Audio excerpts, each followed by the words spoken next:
Wealthy CEO invited his EX to a Gala to embarrass her, but she arrived with triplets. Her phone buzzed. Malik's text read simply, "Don't open your mail. Call me now." Too late. Amara's mind flashed back to her interview at Quantum. Have you ever wondered what impossible choices you might make for those you love? What secrets might lie dormant in your new family tree, waiting to emerge? Hi viewers, kindly tell us where you're watching from and what time it is. Warm welcome to the family. Enjoy the story. The golden envelope arrived on a Tuesday, nestled between an overdue electricity bill and a final notice from the daycare center. Amara Jackson's fingers trembled as she recognized the embossed Quantum Dynamics logo, a sleek blue Q that once represented her dreams, now a symbol of her greatest heartbreak. "Mommy's just reading mail," she whispered to Alexander, who had crawled to her feet, his azure eyes, Ethan's eyes, looking up with innocent curiosity. In the playpen nearby, Adrian and Aiden babbled to each other in their secret twin language, identical dimples appearing with each giggle. 11 months of sleepless nights, formula calculations, and research conducted during precious nap times had aged Amara beyond her 21 years. The modest Chicago apartment she shared with her cousin Malik stretched her remaining savings to the breaking point. The algorithm that had once earned her MIT's highest honors now collected digital dust while she cobbled together remote consulting jobs between feedings and diaper changes. She sliced the envelope open with her thumbnail. Inside, heavy cardstock announced Quantum Dynamics Annual Charity Gala, honoring innovation and integrity. The date, exactly 2 weeks away. The location, the Metropolitan Museum's Temple of Dinder. The signature at the bottom, written in familiar sharp strokes. Ethan Kingsley, CEO. Her phone buzzed. Malik's text read simply, "Don't open your mail. Call me now." Too late. Amara's mind flashed back to her interview at Quantum, her yellow hand-sewn dress, Ethan's impressed smile when she corrected his energy conversion calculations, Victoria Kingsley's thinly veiled contempt. Then came stolen lab kisses, rooftop proposals, and ultimately, security guards escorting her from the building while Victoria watched with cold satisfaction.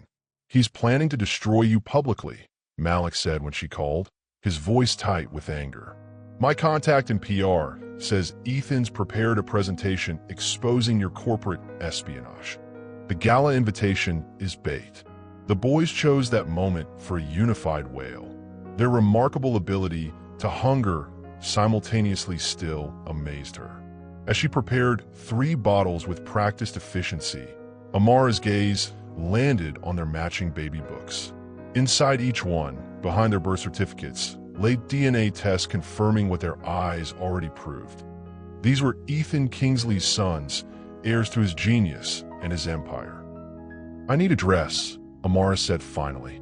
"Something unforgettable." "You can't seriously be considering going," Malik protested. Amara lifted Adrian to her shoulder, his tiny fingers curling into her shirt. "For a year I've hidden, gathered evidence, and protected our sons. Victoria manipulated everything. The fake documents, the offshore accounts, the meetings with competitors. I have proof now." She looked at the 3 identical faces that had become her world. It's time their father learns the truth and chooses who he really believes. Ethan Kingsley stood at the wall of windows in his penthouse office, Manhattan glittering 40 stories below like the circuit boards he'd once soldered by hand. At 23, he commanded a technology empire valued at $11 billion, yet found himself searching the streets below for what exactly? Completion, perhaps. Purpose beyond profit. The journal called again, his assistant said from the doorway. "They want a statement about the military applications of the new battery design." Ethan didn't turn. "Tell them what we always tell them. Quantum dynamics create solutions for a sustainable future. Our technologies serve humanity's greatest needs." The words felt hollow, rehearsed. Once, they had been his genuine mission. Back when Amara would challenge his every assumption, push every boundary of his thinking. Before the betrayal, "Your grandmother requested the final guest list for the gala," his assistant continued. She was particularly interested in whether Ms. Jackson had RSVP'd. Now he turned, his expression revealing nothing. The business magazines called him the Ice King for his calculated acquisition strategies and emotionless press conferences. None of them knew how accurately the nickname reflected the frozen chamber where his heart once beat. "Has she?" he asked, voice carefully neutral. "Not yet, sir." Victoria Kingsley's heels announced her arrival moments before she swept into his office, immaculate in Chanel, her silver hair perfectly coiffed. At 72, she commanded every room with the authority of someone who had spent decades manipulating circumstances to her advantage. "The media placement is confirmed," she announced without preamble. Business Insider, Forbes, CNBC, all sending representatives. When you reveal what she did, there won't be a research lab in the country that will hire her. Ethan's jaw tightened. "This isn't about revenge." "Of course not, darling. It's about protecting what we've built." Victoria adjusted a crystal paperweight on his desk. Her actions could have destroyed Quantum. The world needs to understand why our recent, directional shifts were necessary. Those shifts, from renewable energy to military applications, from open-source collaboration to classified contracts, had tripled Quantum's valuation while having Ethan's passion for his own creation. Later, alone in his penthouse, Ethan found himself opening the drawer where he kept Amara's company ID badge, the only item he hadn't discarded after security cleared her desk. Her smile beamed up at him, genuine and brilliant. For a moment, doubt flickered across his mind. Amara had always opposed military contracts, arguing that their technology could transform developing nations without becoming weaponized. Was that opposition why Victoria had investigated her? Had his grandmother manipulated? No, the evidence had been conclusive. Bank transfers, encrypted emails, security footage of Amara accessing servers after hours. Yet as sleep eluded him, Ethan found himself remembering how Amara had walked out that final day. "Someday you'll realize who really betrayed you," she had said, "and I pray it doesn't cost you everything." 2 weeks from now, he would ensure those are the last words she ever spoke about quantum dynamics. "Hold still, little man," Amara murmured as she struggled to button Alexander's tiny dress shirt. All three boys squirmed in their matching outfits, miniature navy suits with light blue ties that brought out their eyes. Ethan's eyes. On her bed lay the emerald gown, purchased with the last of her savings. The color matched her eyes perfectly, the fabric flowing like water when she moved. It was a battle dress, armor for the war she was about to wage. "You have everything?" Malik asked from the doorway, laptop balanced on his arm. For months, he had helped her trace the elaborate web of Victoria's deception, the manufactured evidence, the secret meetings with competitors, the systematic dismantling of Amara's reputation. DNA tests from 3 separate labs, medical records proving the timeline, the surveillance footage of Victoria meeting with Hansen Tech, and the financial transfers tracing back to her personal account. Amara ticked each item off on her fingers, plus backup copies on encrypted drives. Malik nodded grimly. "I've activated the secure server. The moment anything happens to you, everything goes public, to every major news outlet and the FBI. Nothing will happen to me," Amara said with more confidence than she felt. "Victoria wants me humiliated, not harmed." Across the country, Ethan rehearsed his presentation in the empty quantum conference room, slides displaying damning evidence against the woman he had once planned to spend his life with. The transfers to offshore accounts began 3 weeks after hiring, he narrated to an invisible audience. "The pattern suggests a premeditated strategy to..." He stopped, the words suddenly sticking in his throat. Had it all been premeditated? Their first conversation about quantum storage mechanisms, their late-night theoretical debates, the moment she'd kissed him during a breakthrough calculation. Had it all been strategy? His assistant knocked gently. "Sir, your grandmother asked me to confirm you've memorized these key phrases for the presentation." Ethan took the note, Victoria's elegant handwriting listing talking points designed to maximize impact, calculated deception, systematic betrayal. exploited trust for financial gain. Later that night, Victoria Kingsley slipped into a private dining room at Le Bernardin. Waiting for her was General Westfield and two men with military posture but no identifying accessories. "The contracts are secure," she assured them. "My grandson will announce our exclusive partnership at the gala." "And the Jackson situation?" one man asked. Victoria's smile didn't reach her eyes. "By Saturday evening, Amara Jackson will be thoroughly discredited. Any claim she might make about our technology applications will be dismissed as the desperate lies of a disgraced researcher." What Victoria didn't know, at that exact moment, Amara was tucking three little boys into travel cribs in a modest hotel room near Central Park, having arrived in New York a day early.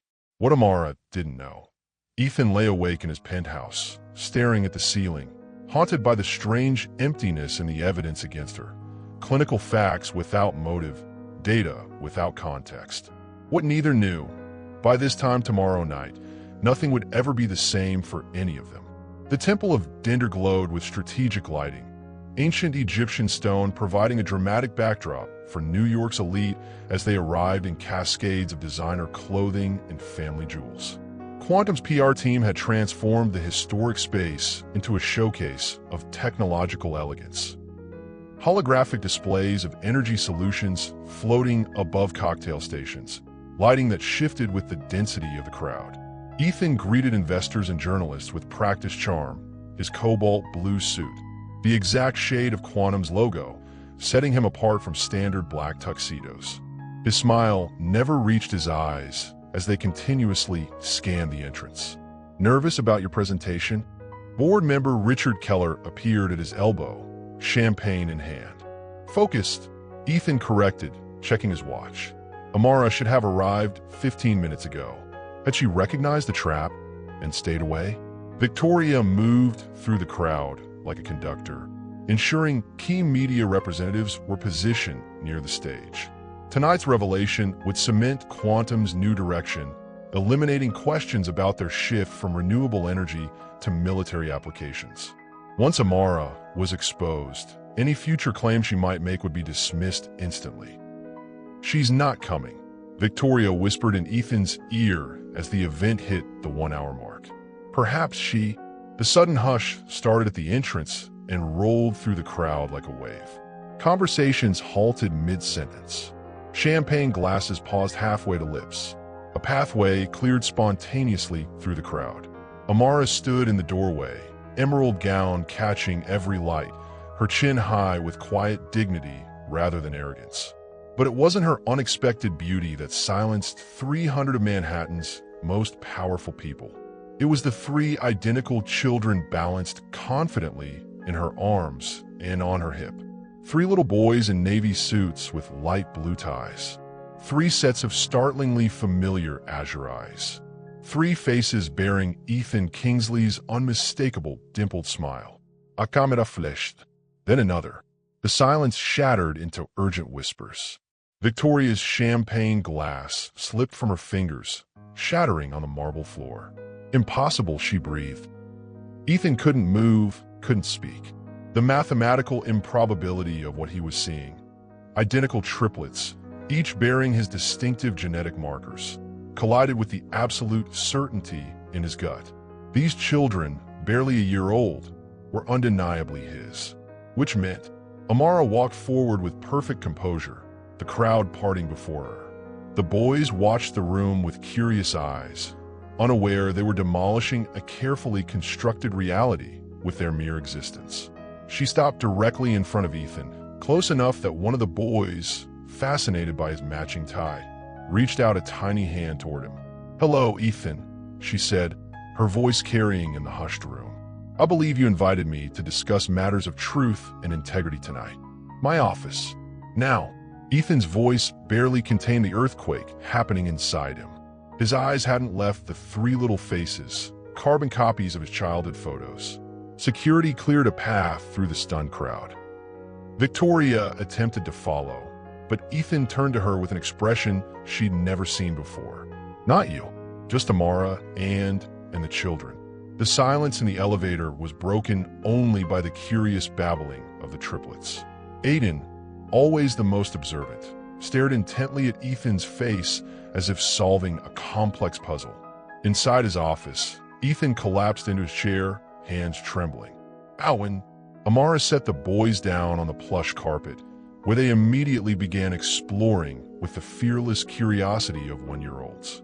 From her clutch, she withdrew an envelope and placed it on his desk. DNA confirmation from 3 separate labs. Medical records showing I discovered the pregnancy 2 weeks after you had security escort me out of the building. Prenatal documentation proving the timeline. Her voice remained steady. Everything you need to verify that Alexander, Adrian, and Aiden Kingsley are your biological children. Ethan opened the envelope with unsteady hands, scanning the documents while occasionally glancing up at the boys crawling across his office. One had discovered his trash can, another was fascinated by the view, while the third had somehow already managed to find a pen. Triplets, he whispered. How did you all alone? I wasn't given much choice. For the first time, her composure cracked slightly. By the time I discovered I was pregnant, you'd already filed for divorce. The agreement Victoria's lawyers forced me to sign prevented direct contact with you or anyone at Quantum. Ethan looked up sharply. I would have wanted to know, regardless of what happened between us. Would you? Amara's eyes flashed. The man I married would have, but the man who believed I would betray everything we built together. She shook her head. That man trusted his grandmother's manufactured evidence over years of shared dreams and goals. Adrian crawled to Ethan's shoe, pulling himself up to standing position against his father's leg. Instinctively, Ethan reached down, his large hand steadying the small body. The contact sent an electric current through him. Connection to something essential he hadn't known was missing. There's more, Amara said, pulling out a second flash drive. While raising your sons alone, I also discovered who actually betrayed Quantum Dynamics. The office door burst open. Victoria stood there, her perfect composure finally fractured. Whatever she's claiming, Ethan, remember she came here with an agenda. These children could be anyone's. They're mine. The certainty in Ethan's voice surprised even him. You know they are. Anyone with eyes can see it. The real question, Amara continued, her gaze locked on Victoria, is why your grandmother fabricated evidence against me. Why did she create offshore accounts in my name? Why surveillance footage of servers I supposedly accessed after hours mysteriously lost the timestamps? She inserted the drive into Ethan's computer.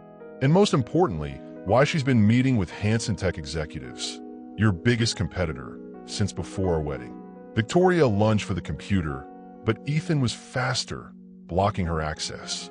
On screen, security footage played. Victoria shaking hands with Hansen CEO in an underground parking garage. Dates and times clearly visible. You needed me gone, Amara said quietly to Victoria, because I discovered irregularities in the military contract proposals. Backdoors in the security protocols that would allow external access to supposedly classified systems. Ethan turned to his grandmother, the woman who had raised him, guided his career, shaped his company. Is this true? For one critical moment, Victoria's mask slipped completely, revealing calculation rather than denial. Ethan stood abruptly, causing Adrian to wobble. He caught his son automatically, lifting the small body into his arms for the first time. The physical connection, this new, fragile life that was undeniably part of him, crystallized everything. Everyone out, he ordered the security team hovering by the door. Except my family. The word hung in the air between them as the door closed. Family. What that meant now, none of them yet knew. News traveled through the Gala with digital efficiency. Within minutes, the elegant charity event transformed into a high-stakes drama as whispers passed from ear to ear. Kingsley's ex-wife brought triplets, his children. She claims Victoria framed her. Outside, paparazzi numbers doubled as alerts hit their phones. Camera flashes illuminated the museum's steps like lightning, waiting for the next development in the unexpected family saga. Inside Ethan's office, Alexander had fallen asleep against Amara's shoulder while his brothers explored their father's desk with determined curiosity. The family tableau looked surprisingly natural. Except for Victoria, standing rigidly by the door, her composure reinstated through sheer force of will. "This changes nothing," Victoria stated flatly.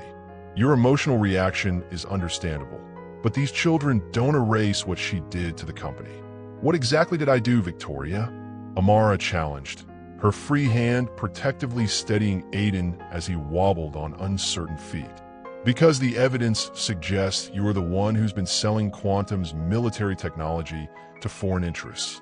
Ethan's phone buzzed relentlessly. Board members, investors, journalists, all demanding explanations.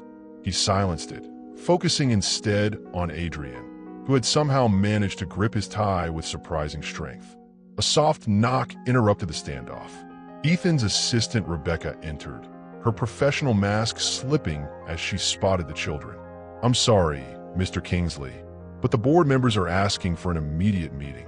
And she hesitated, glancing at Victoria. "Mr. Harrington from legal says he's found irregularities in the ownership structure documentation. He says it's urgent." Victoria's hand twitched almost imperceptibly.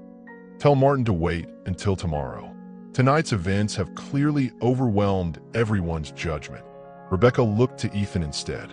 "Mr. Harrington specifically said you should review these documents before making any public statements.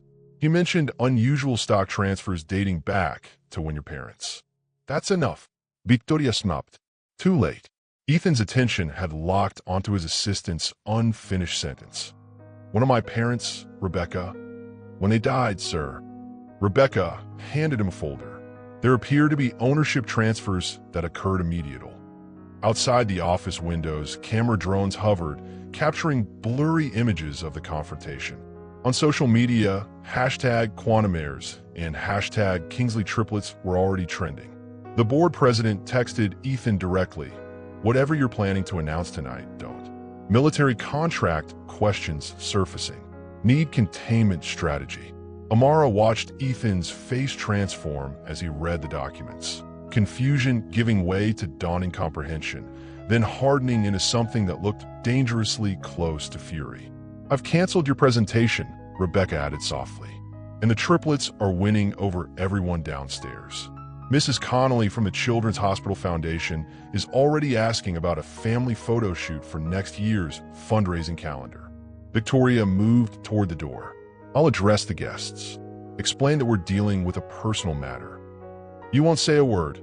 Ethan cut her off, looking up from the documents with eyes gone cold. "Not until I understand exactly what's been happening in my company." For the first time in 23 years, Victoria Kingsley did as she was told. Ethan paced his office, caught between worlds that had violently collided. Every few steps, his eyes darted to the triplets now playing on the floor, to Amara sitting watchfully nearby, to Victoria standing by the windows with calculated patience. "You raised me," he said finally to Victoria. "Everything I know about business, about quantum, about navigating this world, it came from you. After my parents died, you're my only family." Victoria nodded, her eyes softening with rare emotion. "Everything I've done has been to protect you and your legacy. The Kingsley name was nearly destroyed when your father made poor decisions. I rebuilt it through you, by selling military technology to foreign governments." Amara asked quietly, "By framing me when I discovered the security backdoors." "By doing what was necessary," Victoria countered. Quantum needed those contracts to grow beyond sustainable energy, a market that would have plateaued within 5 years. Ethan deserved more than mediocrity. Ethan knelt beside Adrian, who immediately crawled into his lap with the easy trust of the very young. The weight of his son, anchored him amid the chaos of competing truths. "The board is divided," Rebecca reported, returning from her reconnaissance mission downstairs. "Half want to delay any announcements until they understand the implications for the military contracts. The rest are concerned about public perception if the triplets' paternity is confirmed." "If," Amara raised an eyebrow. "The board suggested DNA tests," Rebecca clarified uncomfortably. Ethan looked at the 3 identical faces, each bearing his distinctive features. "That won't be necessary." "Don't be naive," Victoria interjected. She appears after a year with 3 children claiming they're yours, just as we're finalizing the government contracts. The timing is suspicious at best. The timing, Amara countered, is because I discovered you've been selling classified technology through shell companies. The same technology that was supposed to be secure for American defense systems.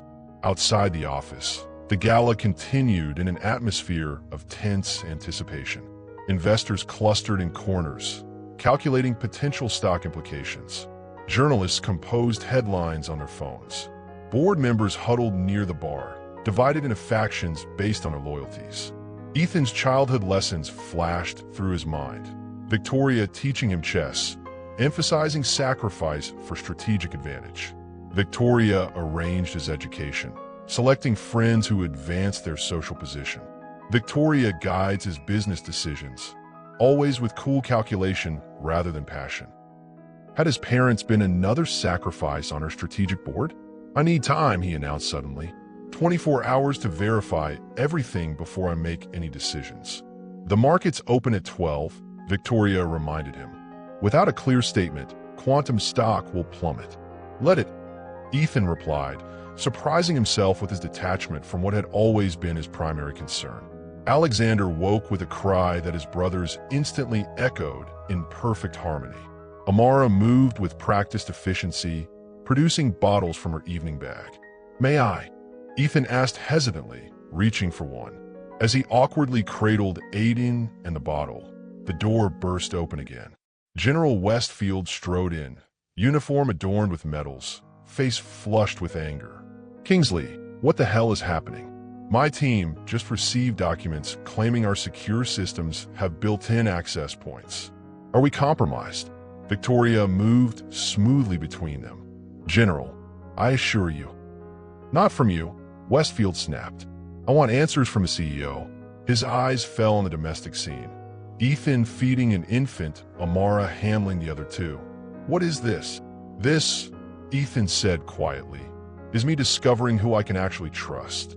The helicopter idled on Quantum's private landing pad, rotors cutting through the pre-dawn darkness. Victoria Kingsley emerged from the elevator, wheeling a small carry-on case containing 3 passports with different names, access codes to offshore accounts, and a secure laptop with proprietary technology designs. Mrs. Kingsley, the pilot, greeted her. Weather's clear to the Canadian border. Your connecting flight is confirmed. Excellent. We depart immediately. Going somewhere, grandmother? Victoria froze. Ethan stood by the helicopter, hands in his pockets, exhaustion evident in the shadows beneath his eyes. He'd spent the night reviewing company documents, financial transfers, and security footage. Each revelation more damaging than the last. A business meeting in Toronto, she recovered smoothly. Given the circumstances, I thought it best to handle it personally. With 3 passports, Ethan held up the documents he'd already discovered in her office safe, and the complete schematics for our quantum encryption system. 20 miles away, Amara packed the Triplets' travel bags in their hotel room. Malik watched her with concern. You're leaving? After everything you've shown him, he still hasn't decided what to believe. Amara zipped the final bag with unnecessary force. Victoria raised him, shaped him. Those bonds don't break in one night, no matter what evidence I provide. Her phone buzzed with a text from an unknown number. Don't leave yet. Please. E. At Quantum headquarters, the standoff continued as dawn broke over Manhattan, painting the helicopter and 2 Kingsleys in golden light. You've never understood what it takes to build something lasting, Victoria said, her voice tinged with disappointment. Your father didn't either. Always concerned with ethics over opportunity. Is that why they died? Ethan asked quietly. Because their ethics were inconvenient for your ambitions? Victoria's expression hardened. Their pilot was incompetent. It was a tragic accident. Their pilot was your personal recommendation, with interesting offshore payments the week before the crash. The helicopter pilot watched this exchange with growing discomfort, slowly backing away from what was clearly more than a family disagreement. Victoria's phone rang, her attorney, likely responding to her urgent 3 a.m. call. She reached for it just as Ethan's phone also chimed with an incoming call. Mr. Kingsley. His assistant's voice was tight with urgency. Ms. Jackson is on her way to the airport with the children. And there's another situation. One of the triplets has been admitted to Mount Sinai Pediatric Emergency. What? Ethan's world tilted again. Which one? What happened? Adrian. High fever, possible infection. Ms. Jackson is already there. She diverted to the hospital instead of the airport when symptoms appeared. Ethan was moving before she finished speaking, all thoughts of Victoria temporarily displaced by this new crisis. Tell security to detain my grandmother. She's not to leave the building or access any systems. Victoria called after him. This changes nothing, Ethan. By tonight, controlling interest in Quantum will transfer to my holding company. It's already in motion. But Ethan was gone, racing towards something that suddenly mattered more than power, position, or corporate control. The pediatric emergency room buzzed with quiet efficiency, nurses moving purposefully between rooms. Ethan found Amara in a private room, dark circles under her eyes as she held a whimpering Adrian while doctors examined him. Possible ear infection, the doctor explained. Common in air travel with infants. His brothers may develop symptoms too. Brothers are here. Amara gestured to the double stroller where Alexander and Aiden watched with solemn concern for their triplet. The doctor continued her examination while Ethan stood awkwardly at the door, uncertain of his place in this family tableau. I came as soon as I heard, he said finally. Amara looked up, exhaustion momentarily overwhelming her caution. I didn't know who else to put as emergency contact. You are their father. Something broke open in Ethan's chest at those simple words. He moved forward, gently placing his hand on Adrian's back. This child who shared his DNA, but whom he barely knew. Victoria was trying to leave the country, he said quietly. With company technology and multiple passports. Amara nodded, unsurprised. And the military contracts. General Westfield is conducting a full security review. The back doors you identified were there. Exactly as you said. Adrian's fever spiked suddenly, his small body radiating alarming heat. The medical team moved in with practiced urgency, administering medication while Amara watched with the terrified composure of a mother who can't afford to fall apart. Without thinking, Ethan moved beside her, his arms sliding around her shoulders. More surprising than the gesture was how naturally she leaned into him, their shared concern for their son temporarily bridging the chasm between them. I should have looked deeper, Ethan whispered. Asked more questions. Trusted you. Yes, Amara agreed simply. You should have. Outside, the hospital parking lot filled with news vans as word spread of the Kingsley heirs' hospitalization. Inside, two estranged parents waited for a fever to break, momentarily united by something more powerful than betrayal. Morning light filtered through hospital blinds, catching dust motes in golden suspension.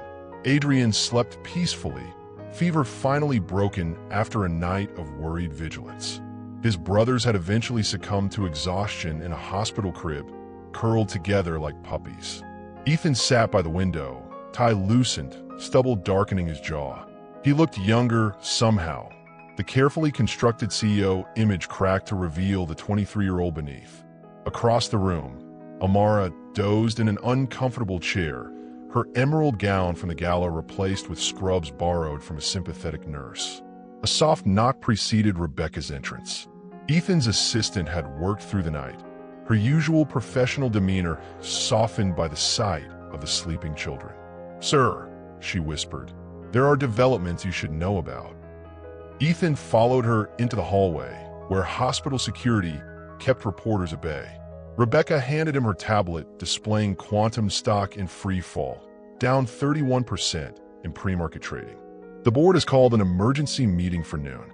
They're voting on whether to remove you temporarily until the situation stabilizes.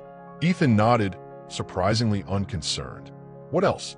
Your grandmother's assistant came to me this morning. Apparently, she's been keeping records of her own. Rebecca swiped to reveal a document library. Financial transfers, meeting records, technology schematics sent to unauthorized recipients. She says she can't continue being part of it. Why help us now? She said seeing those children changed everything. Rebecca hesitated. There's more. About your parents' accident. Inside the room, Amara woke to find Alexander attempting to climb out of the crib. As she lifted him, she noticed the chair where Ethan had been sitting was empty. For a moment, old fears resurfaced, abandoned again, left to manage alone. Then the door opened, and Ethan returned with coffee and a paper bag containing pastries. Such a small thing, yet so unexpected that Amara found herself blinking back sudden tears. The nurses said Adrian could be discharged this afternoon, he said, setting the coffee beside her. His brothers haven't shown any symptoms, which is apparently unusual for triplets. They've always been stubbornly individual despite looking identical, Amara replied, accepting the coffee with cautious gratitude. Ethan watched Alexander exploring the room with fearless curiosity. They have your determination. And your focus, Amara countered, nodding toward Aiden, who was methodically dismantling a plastic toy with remarkable dexterity. The fragile moment of connection was interrupted when Ethan's phone buzzed. The screen displayed board emergency call with a countdown timer. You should take it, Amara said. Your company is imploding. Ethan looked at her, then at his sons, one recovering from fever, two exploring their temporary kingdom. Our company, he corrected quietly. The algorithm that powers everything we do is still yours. Victoria may have forced you out, but your work remains at the core of Quantum. He answered the call on speaker, his voice shifting into CEO authority. Kingsley here, with Dr. Jackson. Surprised silence greeted this announcement before board chairman Richards recovered. Ethan, the board is deeply concerned about recent developments. The military contracts are under review, our stock is plummeting, and these personal complications have created unprecedented instability. By personal complications, you mean my children? Ethan's tone remained pleasant, but carried a new edge. We're suggesting a temporary leadership transition while you address these matters. Richards continued diplomatically. Just until... No, Ethan cut him off. What Quantum needs isn't my removal. It's transparency. Victoria manipulated company resources, compromised military contracts, and framed an innocent person to cover her activities. These are serious accusations against a respected board member, Richards protested. I have proof. A new voice joined the call, Victoria's assistant, Emily. Mrs. Kingsley has been selling classified technology through shell companies for years. I've documented everything. More voices erupted. Board members divided between damage control and genuine shock. Through it all, Ethan watched Amara gently tending to their sons, her quiet competence a stark contrast to the corporate chaos. When the call ended, Ethan turned to find Amara watching him with new assessment in her eyes. You just risked everything, she observed. Your company, your reputation, your legacy. Ethan looked at Adrian, now awake and reaching for him with complete trust. No, he said, lifting his son carefully. I think I'm finally fighting for what actually matters. Cameras flashed like artillery fire as Ethan exited the hospital. Adrian secured in a carrier against his chest, Amara beside him with Alexander, and Aiden in a double stroller. Hospital security created a narrow pathway through the media throng. Mr. Kingsley, are these your children? Dr. Jackson, why keep the pregnancy secret? Is it true Victoria Kingsley has been arrested? Ethan raised a hand, the gesture instantly commanding silence. A CEO's practiced authority now deployed to protect his newly discovered family. My son was treated for a minor infection and has recovered fully. We appreciate the medical team's excellent care. That's all we're discussing today. The black Quantum SUV waited at the curb, driver holding the door as Ethan helped Amara secure the triplets in hastily installed car seats. The domestic task, performed under intense media scrutiny, symbolized his new reality more powerfully than any statement could. Inside Quantum headquarters, chaos reigned. FBI cybersecurity specialists combed through servers while Victoria remained sequestered in a conference room, attorneys flanking her like bodyguards. The stock had stabilized somewhat after Emily's document release provided a narrative of isolated corruption rather than systemic failure.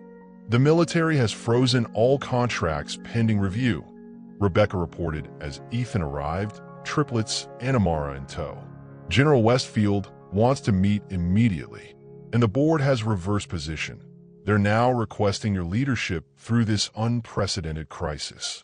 Ethan nodded, scanning the executive floor, where employees pretended not to stare at the three identical boys, now exploring his office with delighted curiosity. Set up a nursery in the adjoining conference room, he instructed, and add Dr. Jackson to all security protocols, full access. Rebecca's eyebrows rose slightly, but she nodded without comment. Minutes later, General Westfield arrived with two stern-faced intelligence officers. The meeting commenced in Ethan's office while Amara supervised the triplets next door. The situation is grave, Westfield stated bluntly.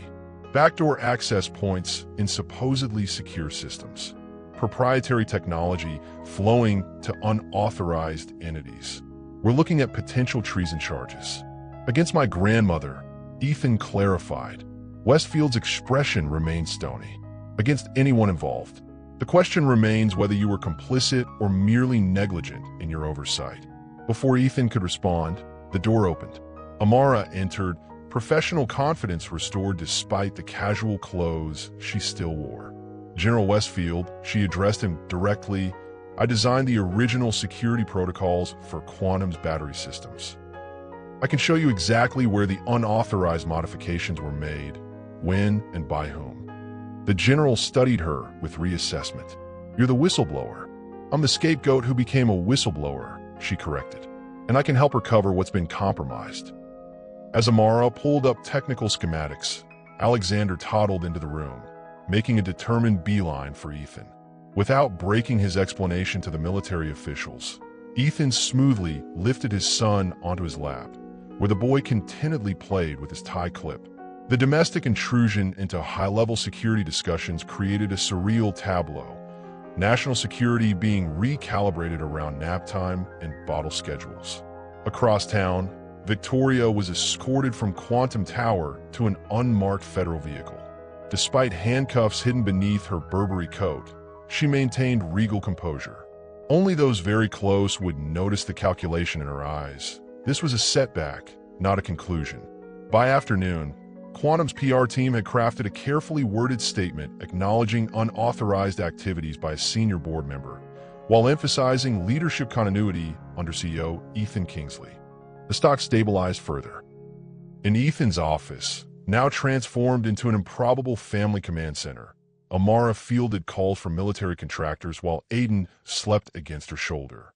Ethan alternated between crisis meetings and diaper changes with surprising adaptability.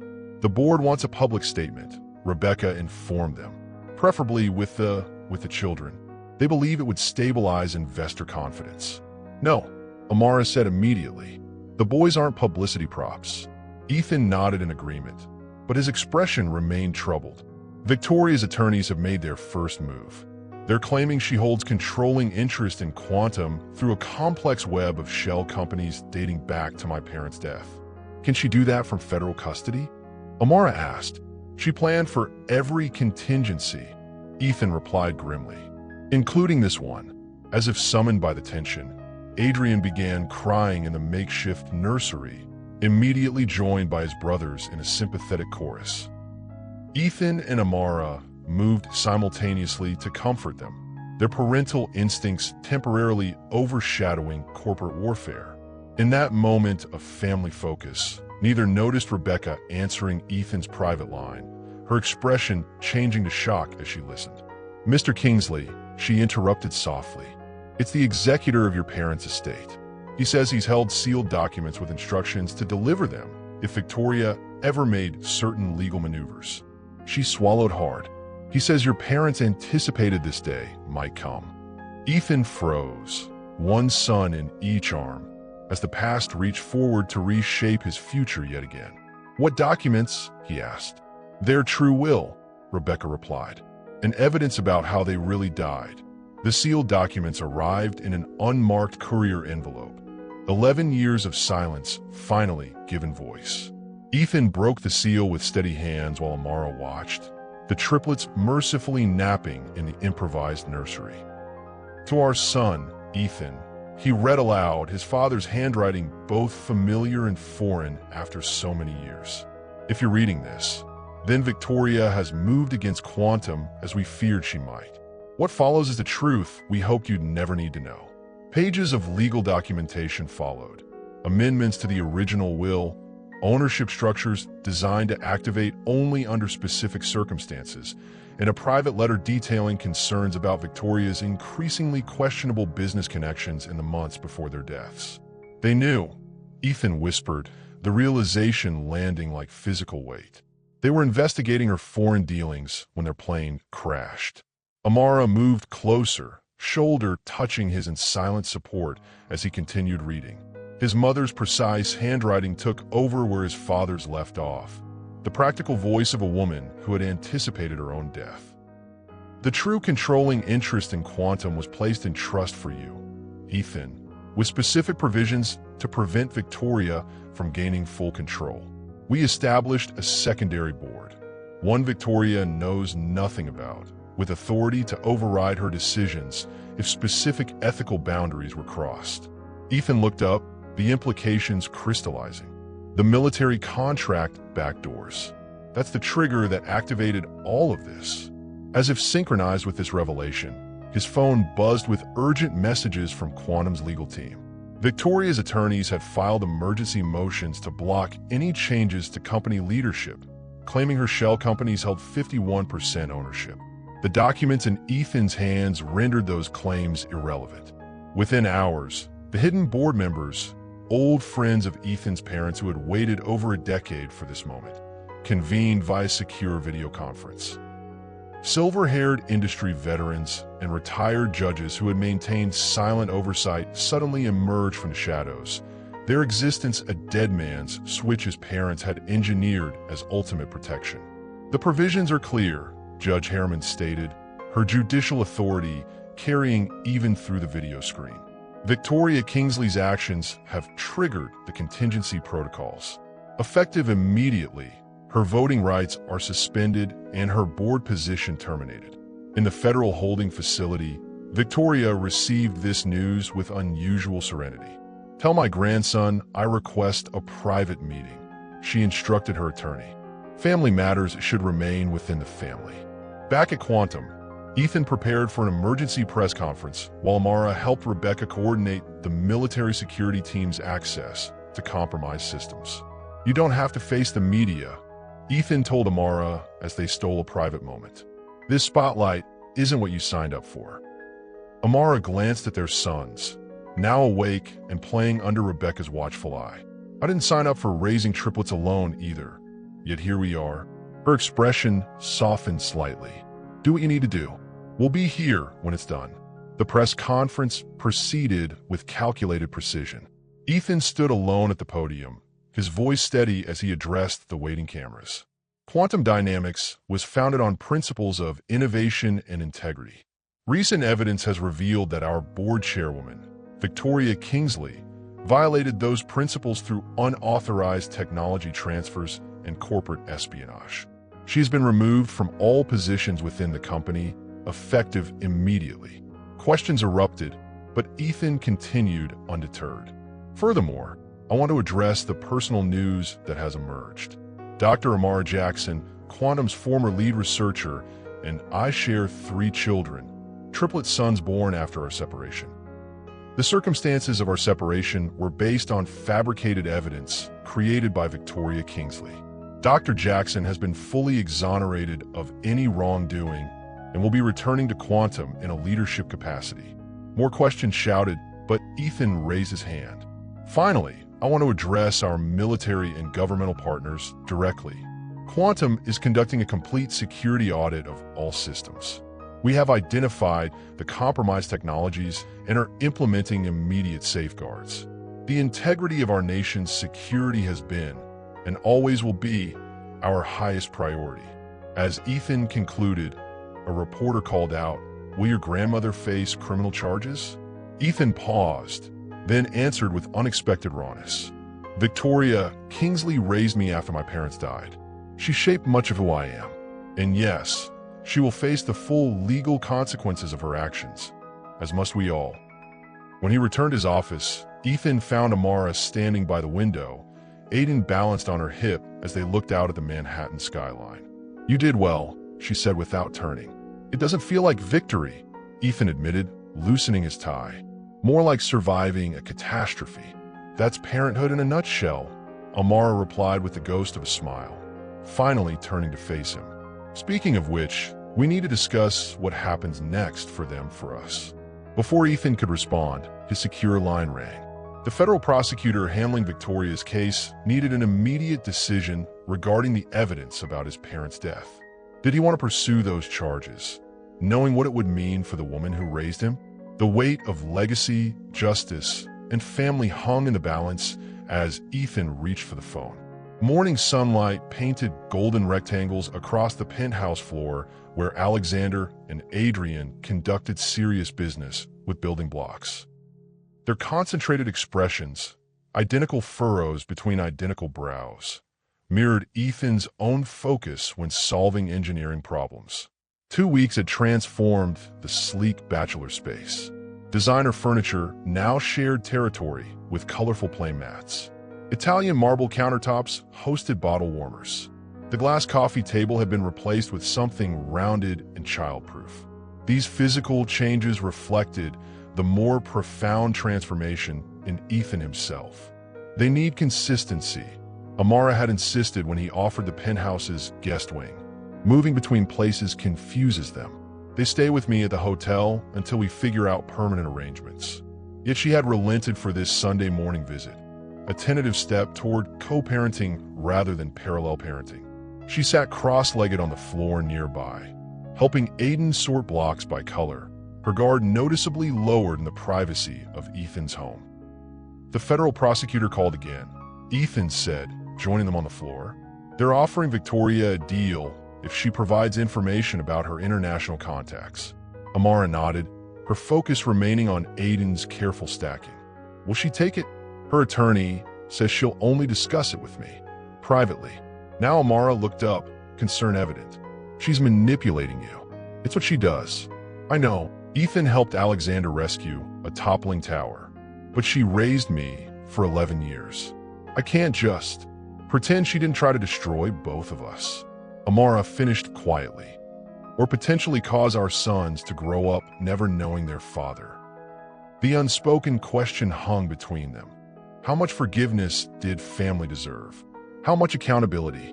Adrian abandoned his blocks and crawled into Ethan's lap, a gesture of uncomplicated trust that made the complexities of adult relationships seem absurdly convoluted by comparison.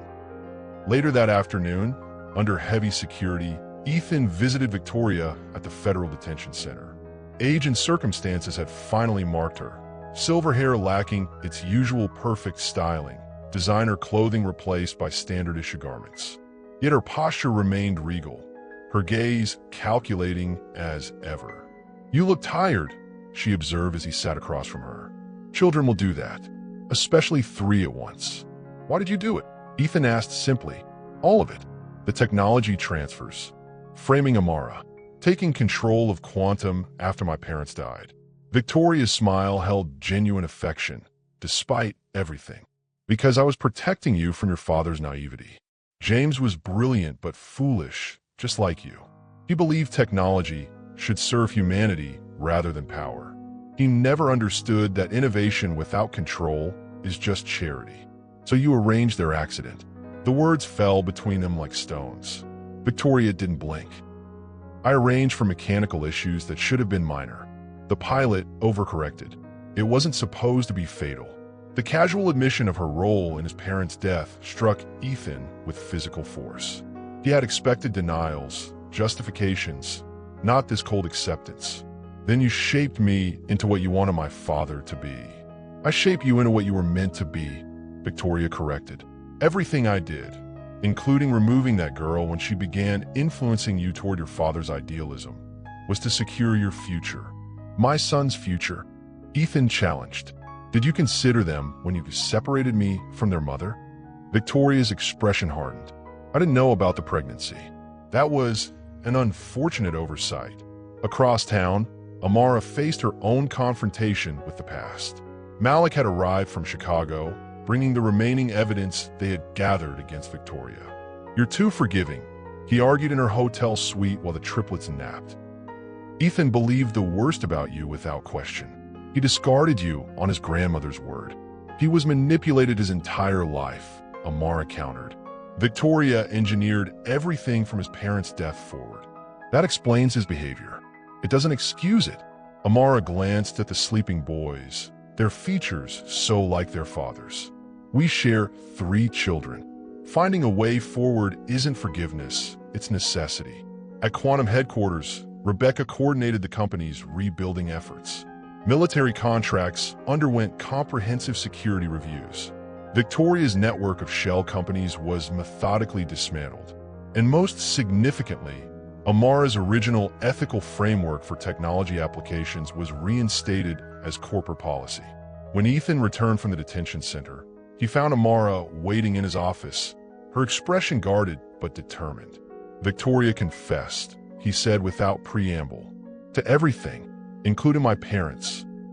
Amara's composure cracked slightly, genuine empathy breaking through her careful distance. "I am sorry, Ethan. I've spent my life trying to please someone who saw me as merely an extension of her ambitions." The realization settled into him with hollow finality. "Everything I've built has been contaminated by her influence." "Not everything," Amara said quietly, nodding toward the tablet, displaying the triplets' morning photos. "Some things are entirely yours, untouched by her calculations." Their eyes met with new understanding. Not forgiveness exactly, but recognition of shared wounds and shared healing. "We need to discuss what happens next," Amara continued. "For Quantum, for the boys, for whatever this is between us." Ethan nodded, the weight of decisions pressing upon him. "I know what I want, but after everything that's happened, I'm not sure I have the right to ask." "Ask anyway," Amara replied, her voice barely above a whisper. "We've lost too much to assumptions and silence already." Rain streamed down the windows of Quantum's conference room, mirroring the tension inside as Ethan faced his divided board. 3 months of intensive audits, security reviews, and management restructuring had stabilized the company, but fundamental questions remained unresolved. "The military wants to renew contracts with enhanced security protocols," the new board chair explained. "It represents 60% of our projected revenue for the next fiscal year, and contradicts everything Quantum was created to achieve," Ethan countered, displaying alternate projections on the screen. "Our original mission was democratic access to clean energy storage. Military applications were Victoria's direction, not mine." Across the table, Amara watched silently. Her return to Quantum as Chief Research Officer had been controversial. Some viewed it as nepotism given her personal connection to Ethan, others as rightful restoration after Victoria's machinations. "We have shareholders to consider," a board member reminded them. "Rejecting these contracts would cut our valuation by half. Then it will be an accurate valuation of what we truly are," Ethan replied, "rather than what Victoria pretended we were."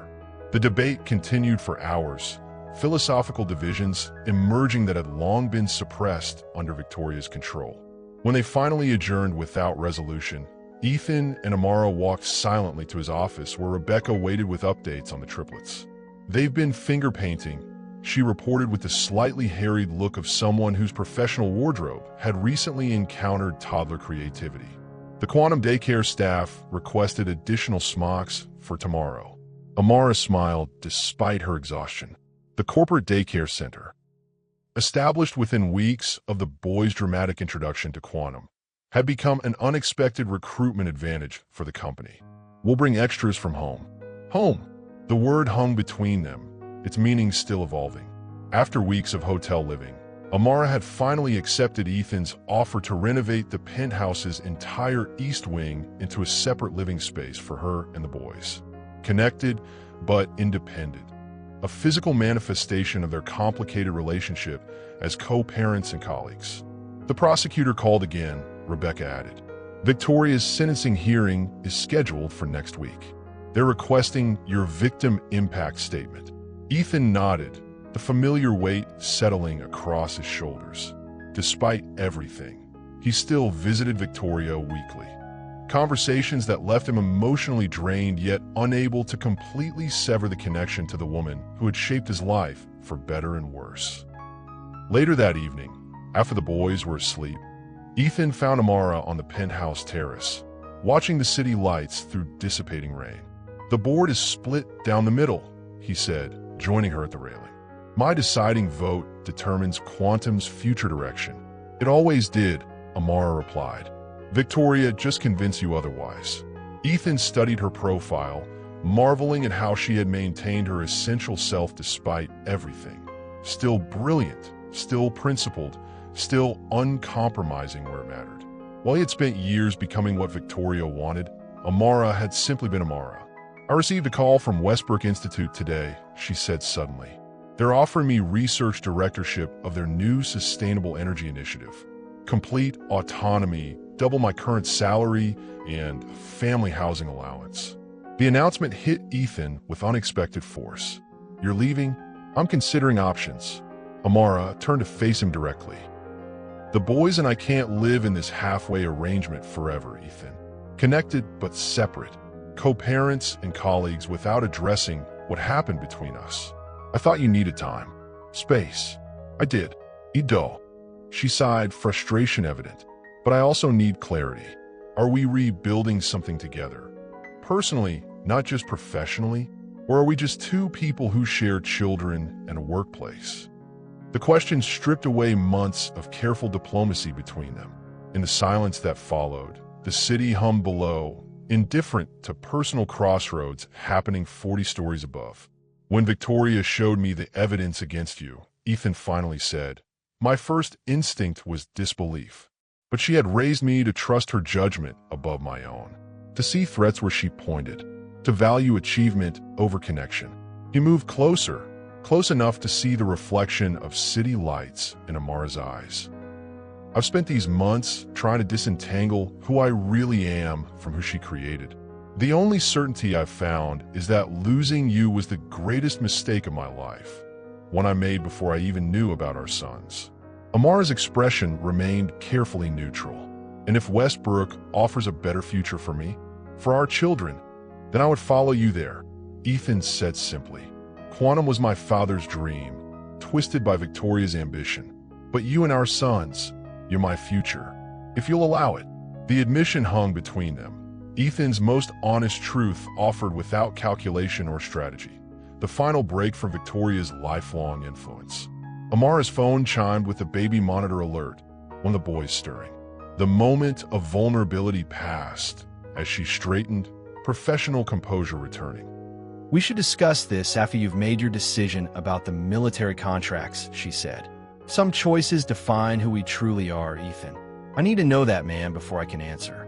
As she left to check on their sons, Ethan remained on the terrace, the weight of intertwined decisions pressing upon him.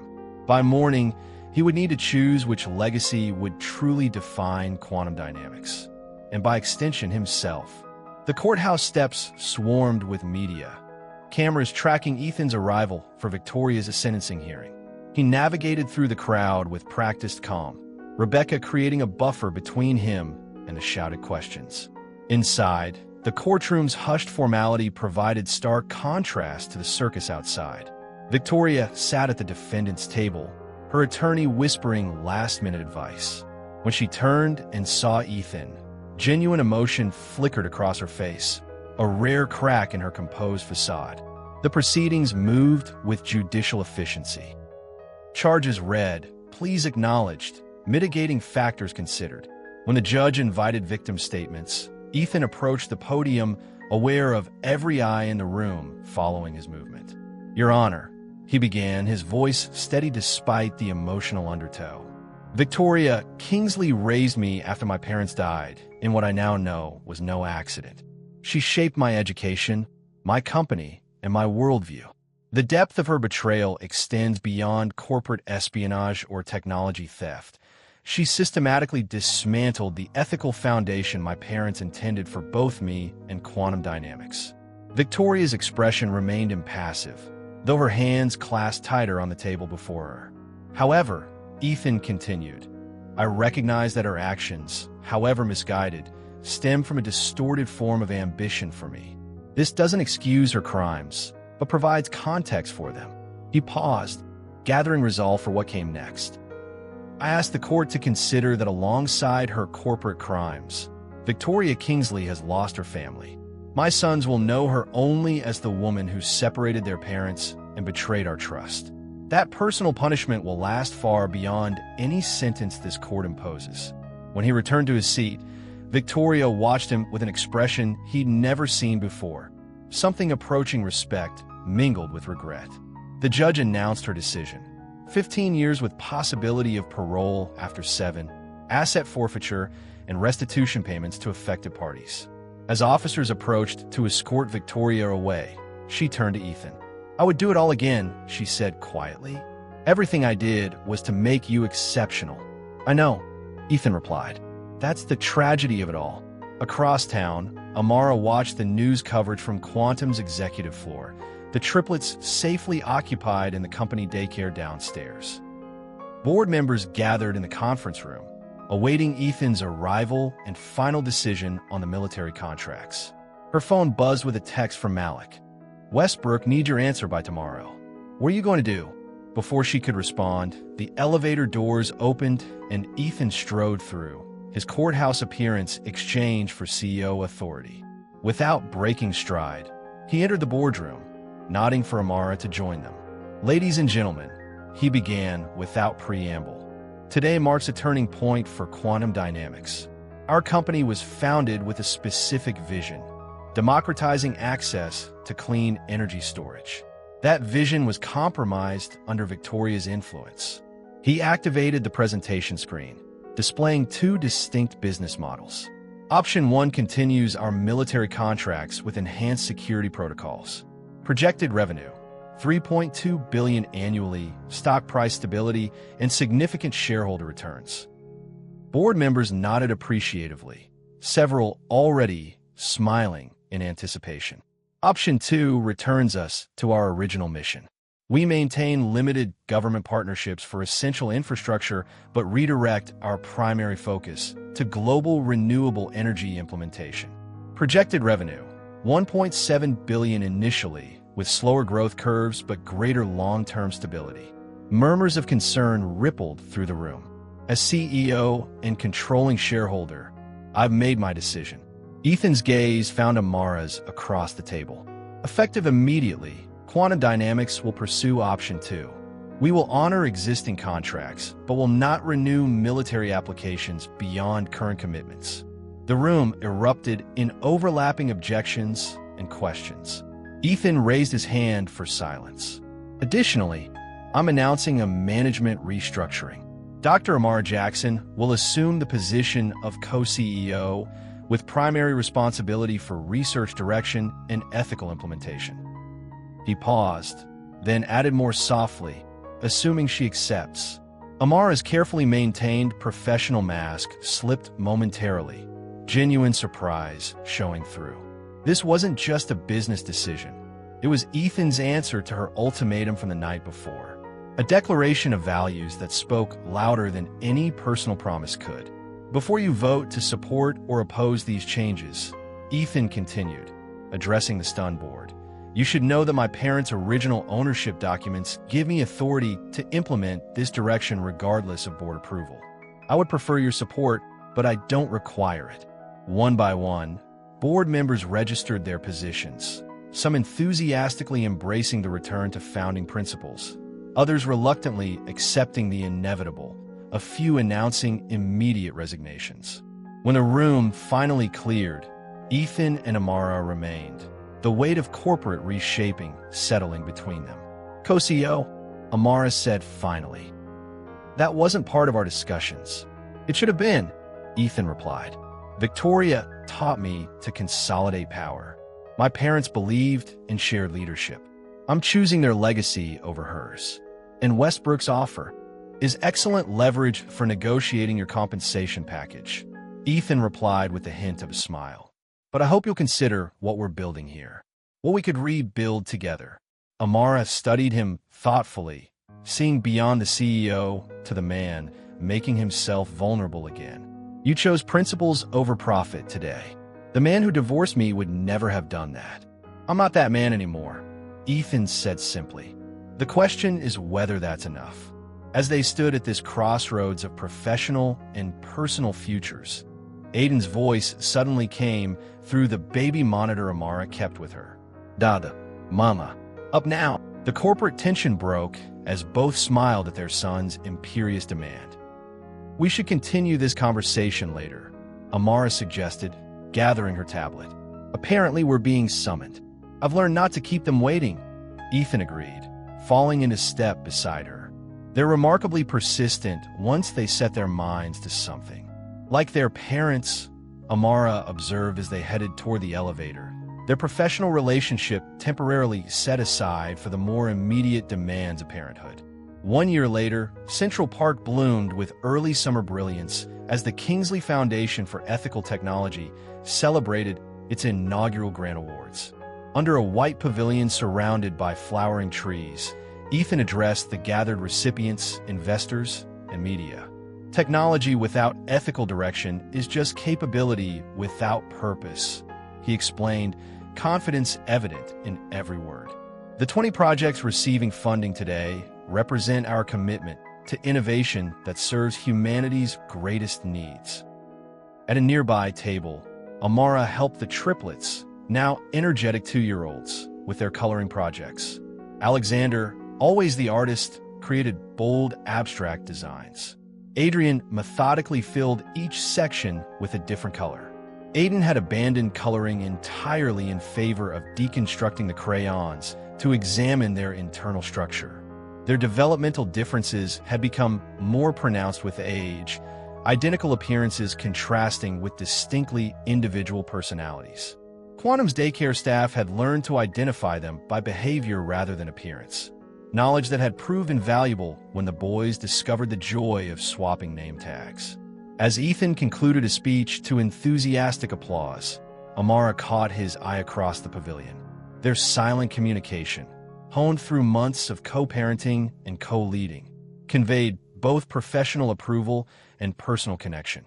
Quantum Dynamics had weathered its transformation with surprising resilience. The stock had initially plummeted with the military contract rejections, then stabilized as Ethan and Amara implemented their shared vision. New partnerships with developing nations, innovative energy access programs, and transparent ethical frameworks had gradually rebuilt investor confidence. Victoria, serving her sentence at a minimum security facility, received monthly updates on the company and the Triplets. Her relationship with Ethan remained complicated. Regular visits filled with strategic advice he carefully filtered through his own ethical lens. She had yet to meet her great-grandsons in person, a boundary Amara maintained despite Ethan's occasional wavering. As the event concluded, Rebecca approached with her tablet, displaying breaking news. The Hansen Tech verdict just came in, guilty on all counts of industrial espionage and illegal technology transfer. Ethan nodded with satisfaction. Victoria's co-conspirators had finally faced justice, closing another chapter in the saga that had upended their lives. Later that evening, after the boys were asleep in the penthouse they now shared as a proper family unit, Ethan joined Amara on their terrace. The Manhattan skyline glittered against the darkening sky, a view they'd both come to appreciate during evening conversations that had gradually rebuilt trust between them.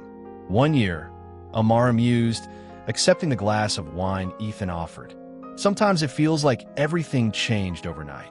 Other times it feels like we're still figuring it out day by day. Ethan finished, settling beside her. Which we are.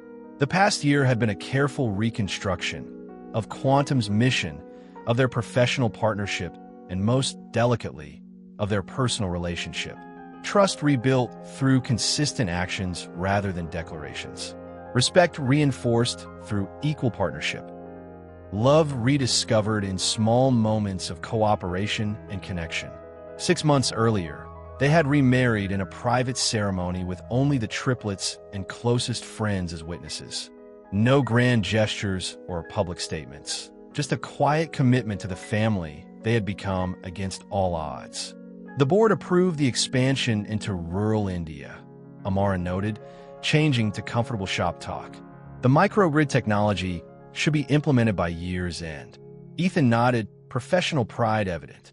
Your modified algorithm reduces production costs by 30%. We'll reach twice as many communities. The conversation flowed easily between personal and professional topics, their lives so thoroughly intertwined that the boundaries had become pleasantly blurred. The broken trust that Victoria had engineered had been replaced by something stronger, forged through crisis and choice rather than inherited. I have something for you, Ethan said suddenly, reaching into his pocket. He produced a small velvet box that instantly brought Amara back to their first engagement years before. Inside lay not a ring, but a delicate key on a platinum chain. "What's this?" she asked, lifting it curiously. "I bought the brownstone on 73rd Street, Ethan explained. "The one with the garden you loved when we walked past it." Amara looked up in surprise. The penthouse had become their home, but they had often discussed finding somewhere with outdoor space for the boys as they grew older. "Victoria's penthouse was never truly ours," Ethan continued. "It represented what she wanted for me, not what we want for our family. I thought perhaps we could design the new place together, create something that belongs just to us and the boys." The gesture represented more than real estate. It was the final break for Victoria's influence, a new foundation untouched by past manipulation. "There's one more thing," Ethan added, reaching for his phone. He pulled up architectural renderings of a glass and steel building, the Amara Jackson Research Center at MIT. "Your algorithm's patent royalties have been funding it anonymously. The university is prepared to announce it whenever you're ready." Tears gathered in Amara's eyes, not for the recognition itself, but for what it represented. Her work, her name, her legacy preserved independently from Quantum or the Kingsley name. "You once told me I had to decide who I truly was," Ethan said quietly. "Not Victoria's creation, not my parents' legacy, just me." He took her hand, the simple gold band on her finger catching the city lights. "I'm still discovering that person every day, but I know one thing with absolute certainty. I'm the man who loves you and our sons more than any company, achievement, or ambition." Amara leaned against him, years of caution and guardedness finally released in a simple acceptance. From a nursery monitor came the soft sounds of their sleeping children. Alexander's light snoring, Adrian's occasional murmured words, Aiden's restless movement. Their family, built not from Victoria's calculated ambition or even his parents' well-intentioned legacy, but from their own choices, forgiveness, and second chances, was Ethan's true inheritance and greatest achievement. And unlike Quantum's technological innovations, it belonged to no one but themselves.